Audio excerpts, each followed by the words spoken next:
Welcome back to another Spirit Island video. In this video, we'll be covering Many Mines' openings. This is the third video in my Many Mines guide.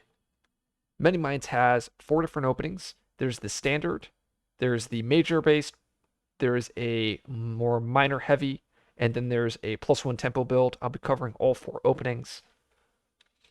For the standard, this is like the perfect version of Many Mines. Basically, our long-term goals is we want to reach that 2 energy in 3 plays, and then we want to either flex to 3 energy or we want to flex to 4 plays. And this is what you're trying to accomplish pretty much every game you're playing Many Mines. You ideally want to be playing the standardized build. Now, unfortunately, you won't be able to always do that. And that's just because different adversaries create different challenges. But most of the time, I try to reach this standardized build. For this build, I'm going to ignore G3 entirely. We'll cover G3 at the end of this video. But really, G3 only increases the complexity, I think, of the Spirit, and I believe you can beat all of the matches consistently with just playing G2 and G1. So I just want to keep it very simple, and this build keeps it very simple. So we're going to first turn 1, we're going to G2, we're going to go top, and we're going to go bottom, and we're going to be playing 1 card, and that's going to be Ever Multiplying Swarm. This card is going to be used to create more beasts so that we can utilize our innates in the following turn. Because we're placing 2 presents, a lot of times you'll want to kind of create that sacred site in a land that you're hoping will explore in the following turn. So if I'm playing on board E, I'll probably put my sacred site here on my E4. Multiplying Swarm then occurs, I get to add some beasts, and then the game begins. And this is where all of the build paths diverge. Basically, you're always playing Multiplying Swarm on turn 1. So on turn 2, I like to G2 going top, getting the air and getting the 2 energy. This will give us 2 energy here. And then you have your choices of cards to play. Basically, we want to be playing either Boon of Bedevilment or Dreadful Tide. So you want to be playing one or the other of these cards. And then you're going to be playing either Guide or Pursue. Ideally, you want to be playing Guide turn 1 because Pursue has that fire, and you can utilize that fire to possibly hit the 3rd threshold on your left innate. So really, you want to be playing Guide on turn 1 if you can. Now, in some cases, you can't play it turn 1, or I guess turn 2, but ideally, you want to be playing it this turn. Now, after your first turn, you should already be planning when that Bedevilment is coming out. You already know it's going to come out either on turn 2 or turn 3. And this is where you need to tell players. So on turn 1, you should tell players, okay, Bedevilment will come out on turn 2 or turn 3 so that the rest of your team is able to kind of plan around this card. A lot of times I see this card misplayed, and players don't really get to maximize just how powerful it is because they don't know it's coming out until, the turn it comes out. And really, the Many Mines players should know. They should be planning multiple turns in advance when this card is coming out. Now, the reason why we want to be playing either Boon or Dreadful Tide this turn, and then also Boon or Dreadful Tide the following turn, is because it's critical to hitting this threshold, 2nd threshold of your left innate. And I've kind of covered that in the other 2 videos. This is just reinforcing that. So by playing Boon or Dreadful Tide plus Guide and Feathered, we hit the 2nd threshold as well as the 1st threshold of our right innate. So we'll be using that right innate to kind of defend one of our lands. And we'll be using that left innate to move Dahan into that, to move beasts into that land. So if, let's say, Wetlands is building and ravaging, and it looked like this, so it explored, it built, and let's say the follow-up was mountains. Let's say we're playing against France. There we go. And it would have looked like this with France 6. So we're playing against France. Actually, this town would be shuffled to there. But I believe this should actually be a city. So it's a little bit different, actually. So yeah, if we're playing France, and this is how the board looks, I'd look at this board and be like, okay, I'll probably take the Blight here to scale, and we will try to defend this wetland. And what I would try to do, and this is where I would have that guide, I'd be G2ing top, placing my 2 presents. I'd place it here in my E8. I would use Guide the Feathered Ways. I would maneuver beasts over, I'd move this beast over here to the wetlands, gathering those 2 Dahan. I would use the right innate in that land, giving me a nice defend 2. And then I'd use my left innate to essentially move beasts into one of these mountains to kind of set up to handle that land. I could have opted to also try to maximize that dreadful tide this turn, but I would choose to kind of ignore that for the purposes of this France game here that I simulated.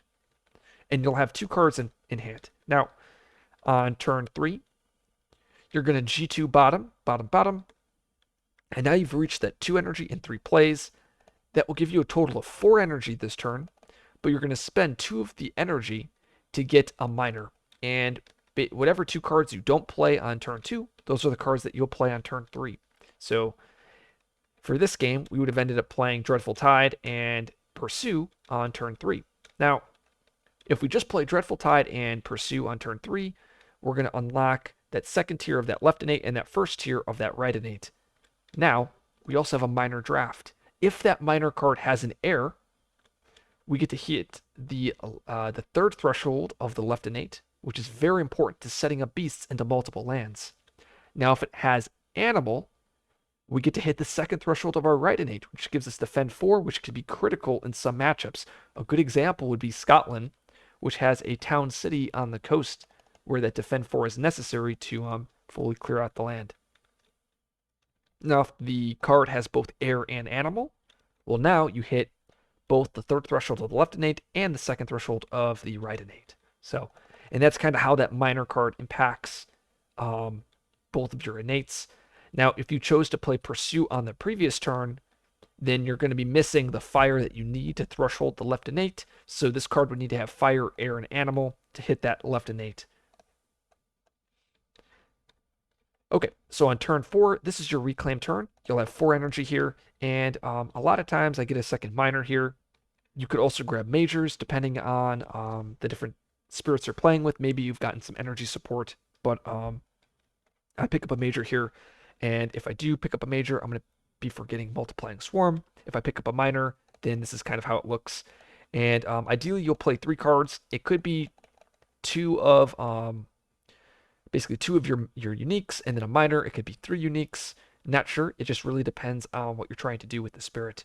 Now, ideally, you still want to be playing either Bedevil or Dreadful Tide so that you can hit that left threshold, but you guys kind of get the point. And now on turn 5, this is where you can decide to either pivot to a major or pivot to a minor and go to basically a 4th minor play. Now, this 4th play you can still go majors. It's just going to be a lot harder on your energy. So, mainly because you're paying 2 energy to get power cards, and then now you're expected to have energy to pay for majors. So it's a lot more challenging to actually do that, but it is still possible given the right support. So this is the standard build with mini mines. Let's go to the second opening. This is the major build now with many mines. It's going to be very standard, just like the previous build. Same thing, turn 1, Multiplying Swarm on turn 1. We're going to G2. We're going to still G2 go top top. Once again, you still have that same dilemma on turn 2. And now on turn 3, instead of going to bottom track to get to that 3rd play, we're going to commit to top track, getting the extra animal and also getting that 3 energy. And we're going to be playing the other 2 cards we do not play on the previous turn. So what are some negatives? Well, the first negative is we do not get the extra minor that we normally get on turn 3 that we got in the previous opening. The second negative is this innate. We can't get the 3rd threshold because we're missing the 4th heir. Remember, we only have 2 plays plus this 3rd heir. The benefit is, well, we do get Defend 4 with 3 fear because we'll have that extra animal that we need via top track. So we're still going to be getting that Defend 4, but we're going to be lacking the extra beast push. Now the benefit to this build is, well, I'm going to have 3, 4, 5 energy. And then on turn 4, on my reclaim, I'm going to have 8 energy. And then I'll grab a major, ideally, for getting Multiplying Swarm. And 8 energy, you'll be able to play any major. And then the next turn, you'll be able to get, when you get to your 3 plays, you're going to have the ability to draft an additional major. This is the major version of Many Mines. I prefer this build. England, Scotland, and Habsburg. Now, it's not like you're forced into playing this build because you're playing against those adversaries, but this is a build that you could choose to play against them. I still think overall the minor build is probably stronger, but the major build can have some massive carry potential if you get the correct major. Let's look at the next opening. The third opening I want to discuss is the Aggro Minor opening. And once again, we're still going to focus just on G2. We'll G2 top bottom, playing multiplying Swarm. And then instead of going to the 2 energy in the air, we're going to quickly commit to the extra play. Now, what does this do for the spirit? You're going to sacrifice scaling potential. That means the extra energy, the extra growths, in exchange for more power on your innates on this turn. So by doing this, we'll be able to play 3 cards of our remaining 4.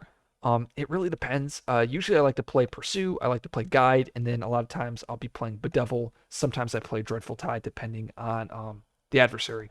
But by playing these 3 cards, you're going to hit the second threshold of your left innate, but most importantly, you're going to hit the Defend 4 on your right innate. And this is critical because this is turn 2.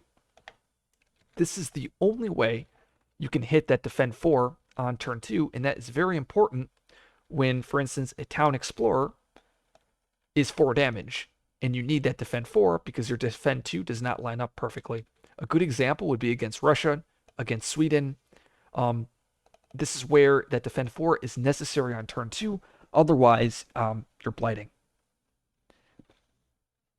One of the reasons why this opening is bad, well, on turn 3, instead of growing to 2-3 like you normally do, you have to reclaim early, and that ends up messing up your scaling potential quite massively.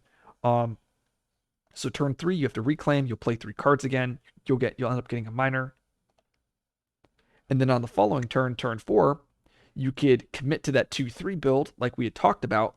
Now you're going to be quite behind compared to that standard opening. Yes, you would have had that nice Defend 4 a little bit earlier, but you're going to have less energy and less card drafts than the standard build. In addition, you'll have to reclaim on turn 5, while usually on turn 5, that standard build is going to be entering either 3 energy or 4 plays. So you can kind of see how this opening sacrifices overall scaling potential for a stronger turn 2, and I guess turn 3 is about the same as the other build. But yes, you can either go for the 2-3, or you can go, you can double down and grab that 4th play. I tend to not like getting this 4th play, but it is possible. I have seen it work, mainly Russia, where the adversary demands you'd be playing a lot of answers every turn, and your skip, guide, and pursue tend to be very effective into Russia. So if you can just draft one more 0, getting that 4th play online can be very, very powerful. So you might be asking, well, what happens if you're playing against Russia or Scotland, or not Scotland, Russia or Sweden, and this 4 damage is coming up and you don't want to tech towards this version? You don't want to go for this 3 plays and that Defend 4. Well, sometimes what you can do, basically, I call it borrowing a friend, but basically, you end up going towards the 2 energy like you do in the previous build, and you play Bedevilment. And as we talked about, if you play Bedevilment allows, it gives another spirit Defend 1 for each one of its presence. So you could have that Defend 2 in that land, and then you pick your friend. You ask your friend, hey, put a presence in my land, and that now gives you that +1 defend. So you'll have Defend 2 from the right innate, +1 from Bedevil, giving you the Defend 3, which nullifies that 4 damage from Sweden or Russia. Now, this requires some communication. It requires asking another player to grow onto your board, but it allows you to kind of avoid entering this very aggressive scaling build, or anti-scaling build that may be required. Another option is you could just completely ignore this build and just take the extra blight on turn 1, because you can't defend either land. You can just say, okay, let's just let it through, and then I'll just play standard, but just extra blight on my board. So this is the 3rd build, and let's cover the last one. Okay, and I call this build +1 tempo.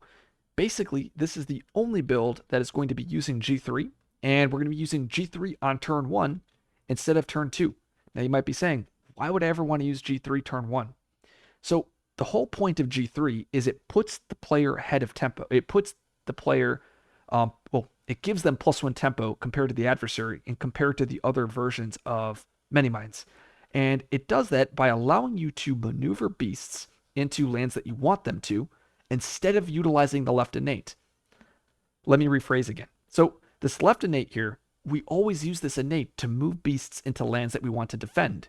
Well, now we basically get to use a growth option to do that instead. This allows us to use this left innate to set up for the next turn. It basically, like I said, it puts us a tempo ahead of what we normally are at. Now at the sacrifice is one less presence on our tracks or off our tracks. I'm a firm believer that you never have to use G3. I know some players will swear by it. I've had very good success just by playing G2, but I have seen the power of G3, and it definitely opens up a lot more builds that I really think are cool. You might ask, well, what if I G3 later? Well, the whole point of using G3 early on is so that you can get ahead of invaders tempo-wise. So why would you play G3 on turn 3 or turn 4 when you're already going to be playing either at the tempo of the invaders or slightly behind, right? G3 is meant to push us ahead. Might as well push us ahead from the very start of the game and not the middle or the end. And this is why in my previous video or my previous openings, I'd explained we're pretty much always playing G2 because there's never a reason to G3. You always want to reach and bypass those breakpoints on the tracks. So how does this build work? We G3, we place presence from top track. Once again, we're still playing ever multiplying Swarm. And then on turn 2, we're going to G2. We're going to go presence from bottom and top track. And we're going to opt to get that left innate and that right innate. Once again, still playing the cards. And then we have our first choice on turn 3, where we can either choose to fully commit to top track, getting that 2 energy and animal. I do not recommend this option here. And the alternative option is you move towards that 3 plays. This is the build I would recommend if you're going to be playing this tempo version of Many Minds. And the main reason is if you're committing to majors, why are you trying to play this fast tempo version of Many Minds? You should instead just double down and play the standard version and gain that extra energy on turn on the previous turn. In addition, you'll be gaining energy on future turns because you'll have the 3 energy uncovered rather than blocked out at a 2 energy and the animal. But yeah, so on turn 3, this is where you end up, and then on turn 4 you reclaim, and then on turn 5 you usually you'll either move towards the 4 plays or you'll go 2 energy in the animal. And then if you're playing this version of Many Minds, usually you'll have to go towards the 3 plays on that turn 5. So I've already explained why you would use G3. Let's compare it to another opening. And this is that standard opening. So comparing it to the standard opening, you'll notice on turn 3, you'll have 2 energy with standard, but you'll have that +1 minor. If you choose to gain that minor here, actually it would be from bottom track here, you'll have only 1 energy, but once again you'll also be able to play that minor. But then on turn 4, when you reclaim, you'll have 2 energy compared to the 4 energy that the standard build has. So as you can see, you've sacrificed energy long-term scaling, but you have better board state, right? You're a tempo ahead of the invaders because of that G3 placement. A lot of times this G3 gets a lot better when you're playing multiplayer because you're able to gather a beast from an adjacent board and you can kind of better set up the beast. In solo, your beasts are already going to be like in a very good spot. In addition, you also can use self-targeting of Bedevil. So using G3 is, well, you usually don't have to, which is why a lot of times G2 spam is just so effective. The next part of this video, I want to kind of just create scenarios and kind of walk you guys through my mindset. So over here to the right, we have the Aggro Minor, the major build, the +1 tempo. There we go. And I now have my standard build. So these are the 4 openings that I've talked about. And let's look at the board here. I have Prussia set up with Jungle Wetland as the flipped Explorer. And looking at this, I tend to go towards the Aggro Minor build. And that's where I rush that 3 plays on turn 2. So just kind of showcasing how that would look like. I would once again G2 from bottom track. I'd put these 2 presents down. I would likely put them here in my jungle on B4. I'd be playing my multiplying swarm. I would let them build jungle wetland, build, build, build, build, and the explorer would be follow up of jungle and an escalation into my B2. I would use ever multiplying swarm, creating 2 beasts.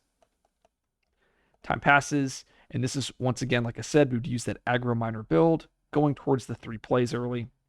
I'd put that sacred site over here.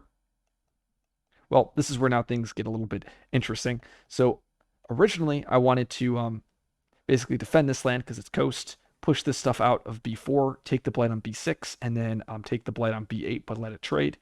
But because things were a little unfortunate for us, what I'd probably do instead, I'm still playing that G3 build, but I'll grab these 3 cards. And the idea is once again, we still use Pursue to kind of push stuff out of this land here. So I would use Pursue. Well, actually, first we would use Guide, moving a beast around. So we would use this beast. We would gathering the beast here. I would use Pursue to push a lot of stuff out of this jungle. We would just throw all of our problems into my B2. And then we would utilize my left innate gathering 3 beasts because I have 3 air. We would gather my 2 beasts. And then we would have that defend 4, which is what we need. 1, 2, 3. Defend 4 over here on my B8. And then what would happen is jungle would ravage, clear. I'd take the 2 blight here and here. And then we would kind of reclaim on turn 3. We'll be behind on tempo, but we've stayed afloat on blight. And let's just see what the events were.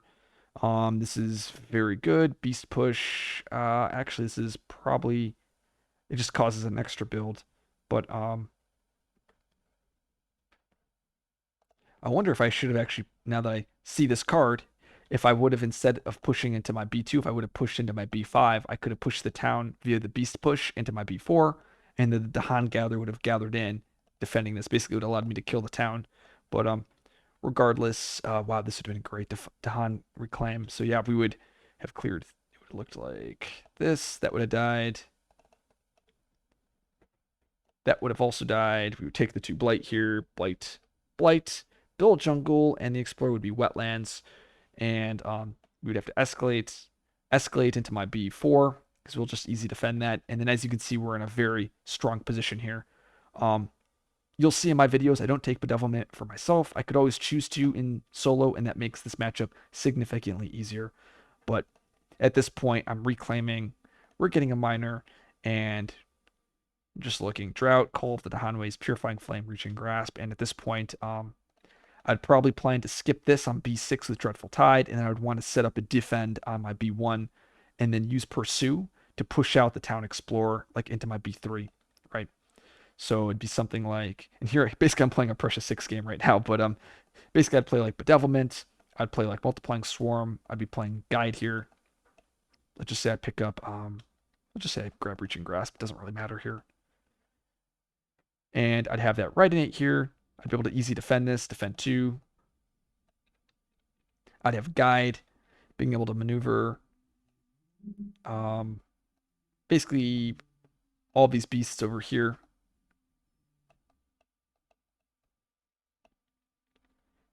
And then I'll be able to set up Ever Multiplying Swarm. And we would also have Guide to kind of bring more Dahan over here into my B1. And as you can see, we're in a pretty good shape. This build, it's whatever. Oh, actually, this was a build from Provincial Seat. But you guys get the point. We're in a very solid position. We'll have Pursue next turn to push this stuff out. We then defend our B1. Dreadful Tide to skip my B6. We have Multiplying Swarm to get more beasts. And we're just in a power position here. I now have France loaded up here. Once again, we have our 4 openings to the right. Starting Explorer Sands, I France 6 into my A2. I'm going to go with that standard opening where I G2, I go top bottom. I play my Sacred Site. Likely I would have placed it in my A5. We'd be playing Multiplying Swarm like usual. We would let them build sands, and the explorer would be jungle. I'd France 6 into my A1. And just looking at this board, I've opted to kind of take the blight to scale on my A7, and I want to clear my A4. We would use multiplying swarm. We would create some more beasts. Time pass, and like I said, I'm opting to use my standard build this game, where I would G2 top, putting my presence over here in A7. I'd be playing, once again, we want to either play Bedevil or Dreadful Tide. I'm going to choose to play Bedevil this turn, and I always like playing Guide on turn 1, or turn 2.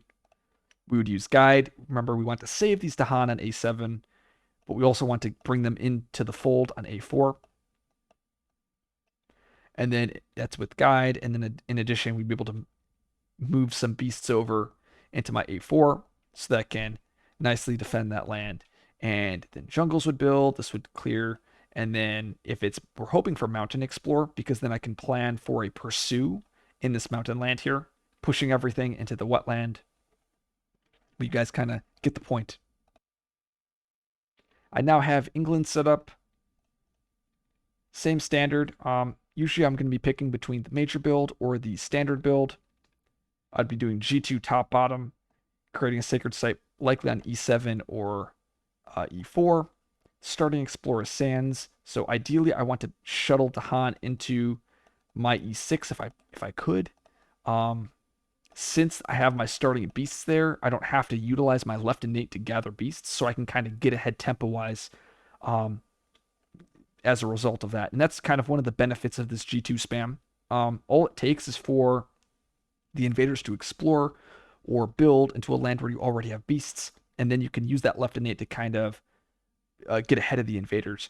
So with that G3, the whole point of G3 is to kind of forcefully get ahead of the invaders. Sometimes you can kind of luck into getting ahead. And the last example I have here is against Sweden 6. And in this video, or I guess in this setup, we have an explorer and town that's going to be doing 4 damage. So we need to rush towards that Aggro Minor build of getting the 3 plays early, so that we can get that defend 4 online. And we have wetlands as the starting explorer.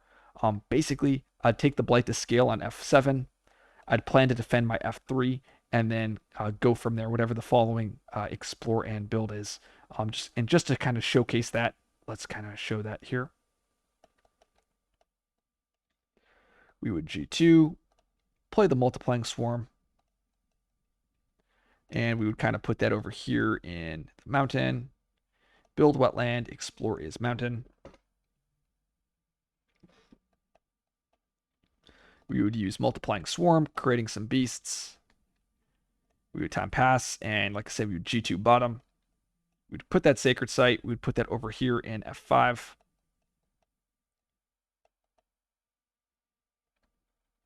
And I'd like to play those 3 cards. And we would utilize Pursue, 1 fear. We'd push this town over to here. Oops. We would utilize Guide to kind of shuffle this Dahan over here to F3. And then we would use that left innate, maneuvering some more beasts. I guess we would move these 2 beasts like that. And then we would have that defend 4 for the wetlands. And Many Minds is just in a power position here. Basically, if we're just hoping it's not Mountain is the follow-up here. Let's see, skip the first event. Next event, Harvest Bounty, amazing for defensive spirits. Like Many Minds, we just choose this land, and it ravages. 1 fear, Beast Destroy, Destroy, Destroy. And Coordinated Strikes, Fear card, Strifing a land with Dahan. Okay, build Mountain. And like I said, we're hoping it's not Mountain, because this is the one turn where we are vulnerable to the escalation on my F5, or I guess it's F6, and it's Sands, and that probably seals the deal for us. Like, I think we've already won the game at this point, because we have the skip ready, the Dreadful Tide ready for F4. We'll be able to set up a nice defend on F6, and then I guess actually, now that I think about it, this is a problem here on F6, yeah, because we can't skip F4 and F6, or on F6 on F8. Because if we do that, then we are entering a reclaim loop. So I'm curious to see how this would play out. But that will conclude our video. So if you guys like this video, like, subscribe for more content. I will be doing all of the different matchups with many mines. I'll be utilizing the Aggro Minor build, the standard build, the major build in those videos. Maybe I'll experiment with the tempo build to see how I like it. But when I've played it previously, I was not too fond of it. So I'll see you guys in the next video.